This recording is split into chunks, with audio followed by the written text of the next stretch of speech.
സ്വന്തം ഉമ്മാനോടൊരു തമാശ പറയാൻ പോലും മക്കൾക്ക് മടിയാ. എല്ലാ മക്കളും അത്തരക്കാരെന്ന് ഞാൻ പറയുന്നില്ല. ഒരുപാട് നല്ല മക്കളുണ്ട്.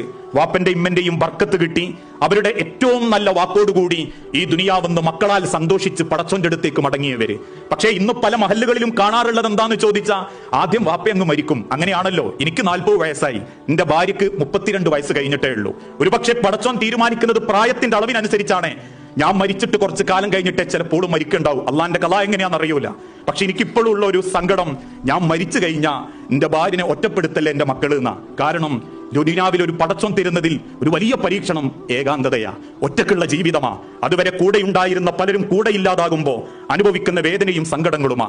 അത് നമ്മളെ മാതാപിതാക്കൾക്ക് നമ്മളെ വീട്ടിൽ നമ്മളെ പെരുമാറ്റം കൊണ്ട് ആ ഏകാന്തതയും സങ്കടവും അവരനുഭവിക്കുന്നുണ്ടെങ്കിൽ, നമ്മളെ ഓർക്കുമ്പം നെഞ്ചിന്റെ ഉള്ളിൽ എവിടെയെങ്കിലും ഒരു പെടച്ചിൽ ആ മാതാക്കൾ അനുഭവിക്കുന്നുണ്ടെങ്കിൽ, മക്കളെ, ആ മാതാപിതാക്കളുടെ നാവിന്റെയും അവരുടെ പ്രാർത്ഥനയുടെയും ഫലമായി നാളെ പടച്ച റബ്ബിന്റെ കോടതിയിൽ വമ്പിച്ച ശിക്ഷ നമുക്ക് അനുഭവിക്കേണ്ടി വരും. അതുകൊണ്ട് നമ്മൾ ഓരോരുത്തരും ചിന്തിക്കേണ്ടത് ആ മാതാവിന്റെ സ്വർഗം, മാതാവിന്റെ കാലടിയിലുള്ള സ്വർഗം അത് കണ്ടെത്താനും അവരെ തിരിച്ചറിഞ്ഞ് സ്നേഹിക്കാനുമാ.